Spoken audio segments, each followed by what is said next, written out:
बिस्मिल्लाहिर्रहमानिर्रहीम। लाखों करोड़ों दुरूदो सलाम मोहम्मद मुस्तफ़ा सल्लल्लाहु अलैहि वसल्लम और आले मोहम्मद पर। मैं हूं उमर दराज गोंदल। आज 14 अगस्त का दिन है और कई सालों के बाद हमने ये देखा कि सुप्रीम कोर्ट में आज झंडा लहराया गया। इस्लामाबाद हाई कोर्ट के चीफ जस्टिस ने झंडा लहराया और chief justice Islamabad high court की तो पहले अंग्रेजी की बातें होती थी, आज उनकी उर्दू के ऊपर भी बातें हो रही हैं कि वो दो जुमले नहीं बोल पा रहे। तो मैंने तो कहा कि परेशान नहीं होना, जो निजाम इंसाफ है वो आहनी हाथों के अंदर आपने परेशान नहीं होना। लेकिन यौम आजादी वाले दिन एक नया पिंडोरा बॉक्स खुला है। देखें, इस वक्त जो पूरे का पूरा तमाशा लगा हुआ ना, उस तमाशे में आप 26वीं आईनी तरमीम को नजरअंदाज नहीं कर सकते। 26वीं आईनी तरमीम इस पूरी खराबी की जड़ है, जिसमें पूरे अदालती निजाम को तहबाला किया गया है, अदालती निजाम को फिक्स किया गया है, या दूसरे लफ्जों में यह कहें कि अदालती निजाम को बाज़ाब्ता तौर पे हुकूमत की एक झैली शाख या विंग बना दिया गया है। लेकिन आज इस दौरान कुछ नई तफसीलात हमारे सामने आई और वो तफसीलात क्या है? वो तफसीलात बुनियादी तौर पे ये है कि लोग कहते रहे कि 26वीं आईनी तरमीम को जनाब फुल कोर्ट के सामने लगाया जाए, समाअत के लिए मुकर्रर किया जाए। लेकिन जस्टिस याया अफरीदी को बहुत सारे खत लिखे गए जस्टिस मंसूर शाह साहब की तरफ से और बाकी जो हैं, तो आखिर क्या कुछ हुआ और क्या फुल कोर्ट के सामने क्यों नहीं लगाया गया, वो सारी बातें जो हैं आज सामने आ गई हैं।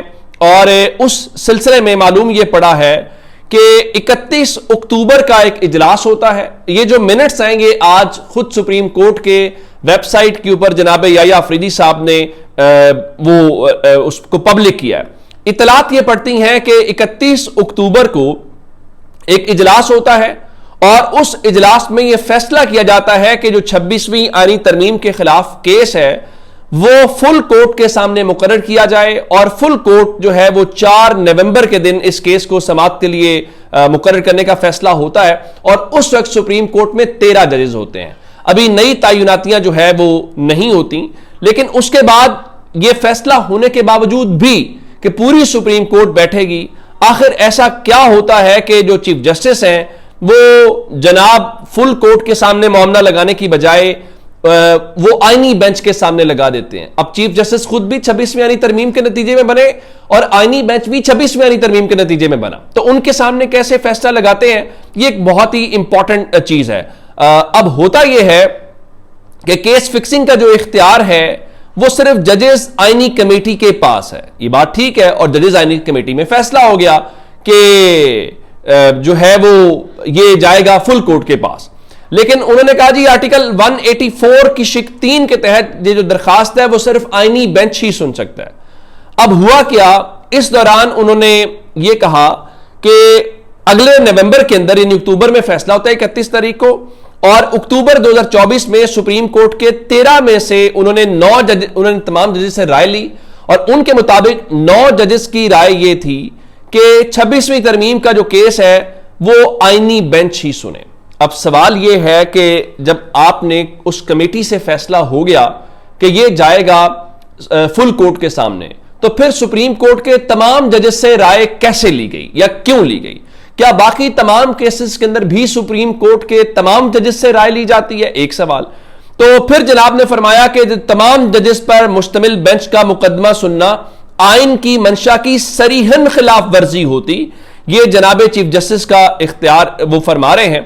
तो अब उन्होंने ये जाती तौर पे राय ली, यानी सवाल ये है कि कमेटी का फैसला ये है कि आप उसको फुल कोर्ट के सामने लेंगे और चीफ जस्टिस जाती तौर पे राय लेके उन 9 जजेस की बुनियाद के ऊपर ये फैसला कर रहे हैं कि जनाब इसको वहां पर जाना चाहिए। तो अब उन्होंने इस बुनियाद के ऊपर ना फिर फुल कोर्ट क्यों नहीं बुलाई, तो उन्होंने कहा कि चीफ जस्टिस पाकिस्तान के तौर पर 26वीं तरमीम पर फुल कोर्ट इजलास बुलाना जरूरी नहीं समझता कि माजी की तरह इससे पब्लिक को सुप्रीम कोर्ट पर बातें बनाने का मौका मिलेगा और जजेस के दरमियान हम आहंगी भी मुतासिर होगी। ये जो जस्टिस मंसूर ने और जस्टिस मुनीब ने उनको 26वीं तरमीम के हवाले से खत लिखा ना, उसके जवाब में कह रहे हैं, मुझे ये बताइए कि क्या जब पूरी सुप्रीम कोर्ट बैठ के एक केस का फैसला सुने तो क्या उस हवाले से सुप्रीम कोर्ट पर बातें बनाने का मौका मिलता है, या लोग ये समझते हैं ये जायज फैसला है, पूरी सुप्रीम कोर्ट का फैसला है और फिर जजेस के दरमियान जब पूरी हर जज बैठेगा तो कोई इतराज ही नहीं करेगा। लेकिन अब इन सारी बातों के हवाले से उन्होंने फिर क्या किया, उन्होंने इस केस को सुप्रीम कोर्ट के सामने लगाने की बजाय इस तरह से उन्होंने यह कहा कि सुप्रीम कोर्ट के इत्तेहाद को नुकसान नहीं पहुंचाना था, तो जनाब ने फुल कोर्ट इजलास भी नहीं बुलाया और फुल कोर्ट के सामने इस केस को भी नहीं लगाया। देखिए, इसमें बड़ी सादा सी बात यह है तो कि जनाब ने ये जो समझ रहे हैं ना कि आइन की मंशा की शरीयत खिलाफ वर्जी होती, कि उस 26वीं आईनी तरमीम के नतीजे में ही जनाब याह्या आफरीदी खुद भी तो चीफ जस्टिस बने हुए, और जस्टिस याह्या आफरीदी को किसी वजह से चीफ जस्टिस बनाया गया होगा, हुकूमत ने सोच के उनको तैनात किया होगा, तो उनके होते हुए हुकूमत को कैसे कोई खतरा हो सकता था। और एक और बात, जब जब कोई हसास मामला आया है, जब भी कोई ऐसी इंपॉर्टेंस का मामला है, जैसे याह्या आफरीदी तो पतरी गली से निकल गए, जनाब ने तो केस सुना ही नहीं है। अभी कल की बात, आप बहरिया टाउन वाला केस सुन लीजिए। तो जनाब को सुप्रीम कोर्ट का इत्तेहाद मुबारक हो, जनाब को सुप्रीम कोर्ट के जजेस के ऊपर बातें ना होने वाली बातें भी मंजूर हो, हमांगी भी बरकरार रहे, लेकिन मुल्क का कबाड़ा निकल गया है। आज याह्या आफरीदी साहब जो है वो चीफ जस्टिस 3 साल रहेंगे, लेकिन तारीख उनके बारे में क्या कहेगी, उनका कद या किरदार किस तरह से तयन होगा, मेरे ख्याल से ये हमें उस वक्त पता चलेगा। अच्छा, इससे हट के चलें, ये तो बातें हो गई कि आपने ये जो नया एक पिंडोरा बॉक्स खुला है, ये अभी बहुत सारे सवाल इसके ऊपर आएंगे। अब इसके ऊपर जनाब मंसूर अली शाह साहब भी गालिबन कोई राय देंगे, मुरीब अख्तर साहब भी देंगे, तो फिर चीजें तो होंगी। और 26वीं आईनी तरमीम के जो नताइज हैं, जिस तरह आपने सरफराज डोगर साहब की स्पीच सुनी, फिर वो जियो न्यूज को शॉर्ट दे रहे थे और जनाब ने फरमाया कि अल्लाह ताला हमारे मुल्क को कामयाब करे, इदारे कामयाबी हासिल करते रहें और हम बतौर चीफ जस्टिस आइन के तहफ़्फ़ुज़ और अवाम के आइनी हुकूक की पासदारी करते रहें।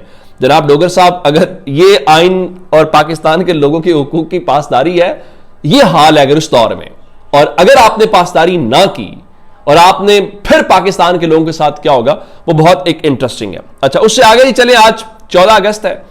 होता यह है कि 14 अगस्त वाले दिन एक जो कौमी एजाज़ात हैं, वो पाकिस्तान के लिए मुख्तलिफ खिदमात को सरअंजाम देने वाले लोगों को एजाज़ात दिए जाते हैं।